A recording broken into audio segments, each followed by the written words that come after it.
Bah oui. Un petit coucou à la caméra. Oh, qu'il est gentil. Alors c'est là que vous vous dites, mais qu'est-ce qu'il fout sur une paire de skis? Bah moi-même je ne sais pas.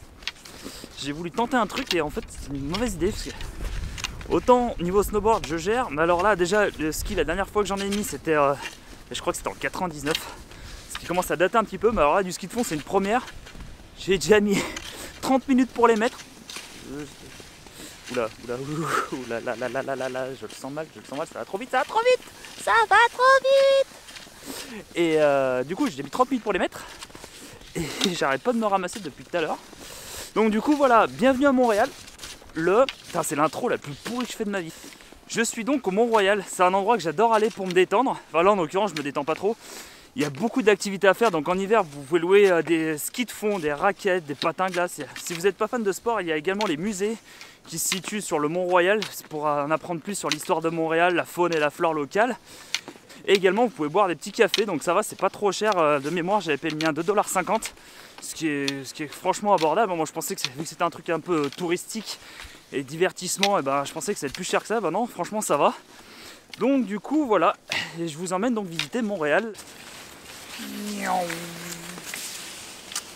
Ça fait du bien de ne plus avoir ses skis aux pieds, hein. En attendant, je me dirige vers le centre de Montréal. Il s'est passé quelque chose qui était vraiment pas prévu au programme. En fait, ça fait un moment que je voulais me faire un nouveau tatouage. Voilà, c'était mon petit délire. Et je m'arrête devant un salon de tatouage et je leur fais voir le modèle que je veux, une pointe de vie. Et il me dit ouais, ça fait 100 $, ce qui fait pas 65 €. C'est moins cher que mon abonnement internet. Et du coup, j'ai fait ouais, ok, cool, c'est pas cher. Et vous me prenez quand? Elle me fait bah maintenant. Bah du coup, je me suis fait tatouer maintenant. Ah oui, petite parenthèse, le salon il s'appelle Tattoo Lounge, il est sur le boulevard Saint-Laurent. Je vous mets dans la description le lien du salon de tatouage. Ils sont vraiment sympas, ils ont du talent, enfin voilà, j'aime beaucoup. Et en fait c'était super grand et il y avait au moins, c'est la première fois quand j'arrive dans un salon de tatouage, genre il y avait au moins, je sais pas, 7-8 tatoueurs et c'était dans un grand couloir. Voilà, donc cette fois-ci on se dirige vraiment vers le centre de Montréal. Allez, c'est parti! Ce que j'aime beaucoup à Montréal, et c'est aussi ce qui fait sa réputation, c'est que c'est une ville très artistique. On retrouve dans la rue beaucoup de statues, de sculptures. Il y a aussi, alors plusieurs centaines, voire peut-être plusieurs milliers street art. Donc il y a le style what the fuck, le style très réaliste, le style un peu extrême. Enfin bon bref, il y en a pour tous les goûts. En voici quelques petits exemples.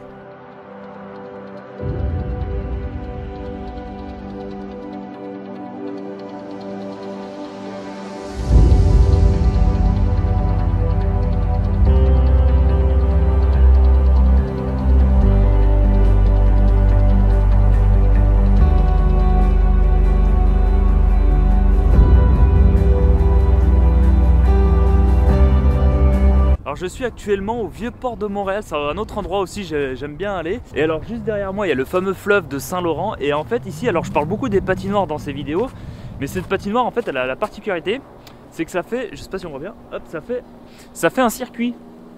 Donc en fait ça change de la patinoire, tout ce qui est plus traditionnel, l'espèce de gros truc ovale. Et ben là en fait du coup c'est un petit circuit. Par contre pour ceux qui débutent et qui ont besoin d'un mur pour s'arrêter, pour trouver un mur ça va être compliqué là. Vous l'avez vu, la neige commence enfin à fondre. On est à peu près, on est le combien? On doit être le 14 mars, elle commence enfin à fondre. Et il y a une autre patinoire, alors là-bas c'est même plus une patinoire, c'est une marécage, je vais vous faire voir ça tout de suite. Et dire, il y a quelques semaines de ça, je vais aller faire du patin ici, et l'endroit est méconnaissable.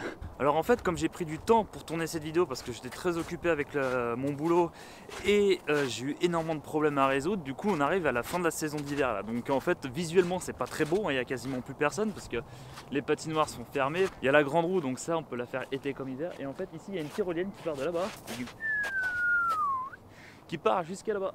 Du coup ça peut être intéressant à faire. Il y a le fameux parc d'attractions qui est super connu dans Montréal. Et juste là on voit un gros bateau derrière, je sais pas si on le voit.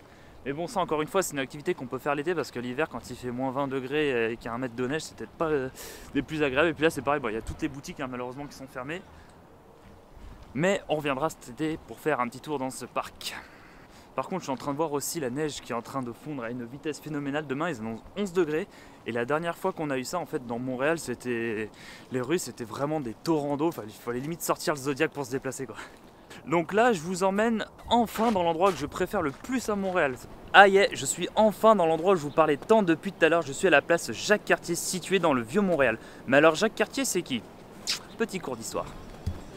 Jacques Cartier fit un premier voyage de 4 mois avec l'intention de découvrir un passage vers l'Asie et de trouver de l'or et des richesses. Il quitta le port de Saint-Malo avec 2 navires et un équipage de 61 hommes. C'est ainsi qu'il découvrit le Canada en 1534. Le 24 juillet, il en prit possession pour le roi Gaspé, sans trouver de passage vers l'Asie ou des richesses. Il rentra en France avec 2 Amérindiens à bord. Lors d'un deuxième voyage en 1535 et 1536, il remonta le fleuve Saint-Laurent avec 3 navires, le Grand Hermine, le Petit Hermine et l'Émerion. C'est au cours de ce voyage qu'il atteignit Stadacone et Hochelaga. Il passa l'hiver au Canada et survécut grâce à l'aide des Amérindiens. Il ramena 12 d'entre eux en France lorsqu'il y retourna. Il retourna une dernière fois au Canada en 1541 pour établir une colonie. Il fit construire 2 forts de l'embouchure de la rivière Cap-Rouge. Il découvrit des roches qu'il croyait des pierres précieuses, de l'or et des diamants, mais le roi fut déçu par cette découverte qu'il s'agissait de quartz et de pyrite. En 1534, les derniers colons quittèrent le Canada après que plusieurs d'entre eux y trouvaient la mort. Cartier mourut en 1557 à Saint-Malo. Et voilà, maintenant vous en savez un peu plus sur Jacques Cartier. Comme il commence à se faire tard et que c'est bientôt l'heure de l'apéro, je vous propose d'aller boire une bière dans une microbrasserie à Montréal. Et croyez-moi, la bière au Québec, j'ai beaucoup de choses à dire là-dessus. Oh oui! Le Québec et surtout Montréal est réputé dans le monde entier pour ses microbrasseries. Je me suis arrêté chez les 3 brasseurs, mais il y a d'autres microbrasseries. Par exemple, le Cheval Blanc, le Saint-Boc, la Mer à boire, le Réservoir, le Ciboire, Brasserie Dieu du Ciel et j'en passe. Il y a plusieurs centaines de microbrasseries. Si vous venez à Québec, arrêtez-vous dans une de ces microbrasseries pour y découvrir les bières artisanales locales ainsi que ses artisans. Bon, après ce petit passage dans une microbrasserie des 3 brasseurs, alors je vais faire une vidéo sur les bières canadiennes. Alors j'espère qu'elle va pas sortir dans 3 mois comme cette vidéo. En attendant, je vais aller rejoindre un ami pour aller manger une fameuse poutine, parce que depuis le temps qu'on en parle, et puis la poutine, on va dire, c'est un peu le cliché du Québec. Donc on va aller dans un de mes restaurants préférés de poutine. Allez, c'est parti.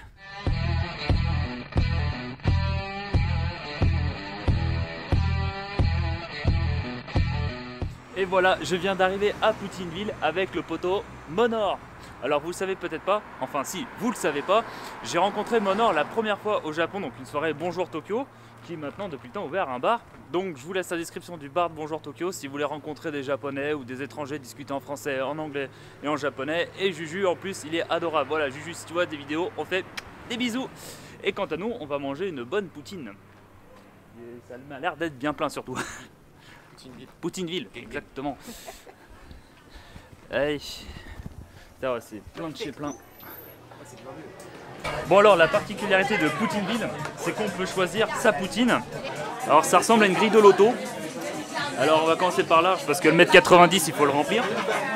Ensuite, qu'est-ce qu'on va prendre? Là ça va devenir compliqué.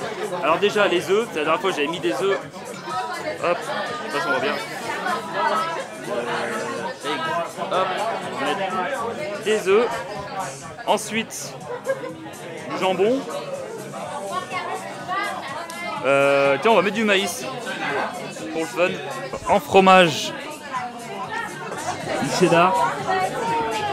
Et ça sera déjà pas mal. Donc voilà, on customise sa petite poutine avec le petit blaze qui va bien haut. Et maintenant, il n'y a plus qu'à attendre. Et voilà ma poutine avec mes œufs, ma sauce, mon jambon.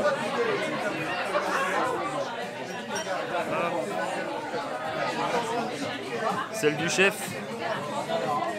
Putain, il faut pas que j'aille à la piscine avec ça parce que je vais couler direct. Hein. Tellement de calories. Non. Comment est votre blanquette, monsieur Bouchard? Oh, excellente. Excellente. Avec les œufs, tout ça là. Merde, tu vas passer le coup. C'est un grand oui. Et voilà le prix d'une bonne poutine complètement customisée à Poutineville, bien sûr. Voilà, c'était ma recommandation du jour. Et voilà, on vient de finir Poutineville, c'était excellent avec les poteaux, tout ça, on a bien rigolé, on s'est bien amusé. Alors si j'ai mis, je sais pas si on voit, si j'ai mis mon maillot de hockey sur glace, c'est pas pour rien, parce que ce soir, on va voir le match. C'est fini, oui, ma vidéo. Donc ce soir, on va voir le match, les Canadiens de Montréal face à Détroit. Et Détroit, c'est une très bonne équipe. Montréal aussi, donc je pense que le show va être assez exceptionnel. Allez, c'est parti, on y va. Wouhou! Bon, je finis ce vlog en mode téléphone parce que quand je suis arrivé à l'entrée, en fait, ils ont vu la grosse caméra et les mecs ils m'ont dit ah non, ça c'est pas possible monsieur. Du coup, j'ai dû mettre ma caméra dans un locker et là je me dirige vers l'entrée pour aller voir justement le match de hockey sur glace. En attendant, ici il y a énormément de magasins. Tu sens que le hockey c'est quand même vachement canadien. Enfin, c'est... Regardez, juste derrière par exemple. Voilà, juste pour donner un avant-goût de ce qui se passe ici. Je suis au secteur 121, je cherche le 421, il faut que je monte et je trouve pas d'escalier. Ça y est, je crois que j'ai trouvé. Ah, l'ambiance des enfants, l'ambiance, elle est géniale.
Ozzy Osbourne, la base.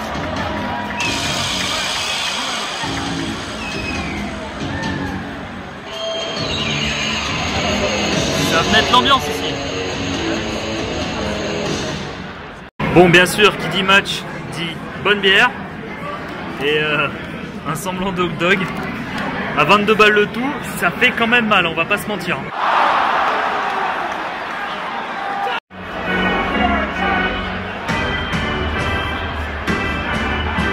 Fin de la deuxième période, petite bière pour fêter les deux buts qui sont quand même très beaux à voir des Canadiens et la petite bagarre. Ça... Allez, 3-1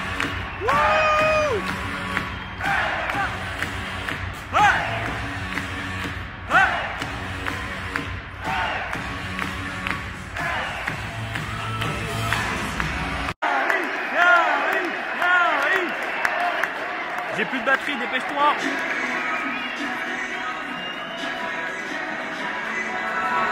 Dépêche, vraiment dépêche-toi, j'ai plus de batterie.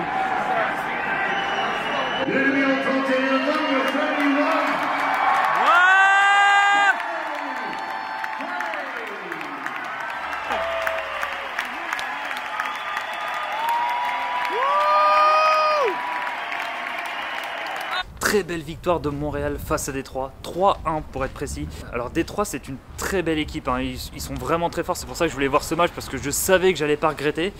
Alors moi je pensais qu'il allait y avoir 1-0 pour Montréal, voire allez, au pire 2-1. Et bah effectivement il y a eu 2-1 pour Montréal et sur les dernières secondes il y a eu un magnifique but, mais voilà, ça s'est joué dans les 10 dernières secondes, c'était absolument splendide.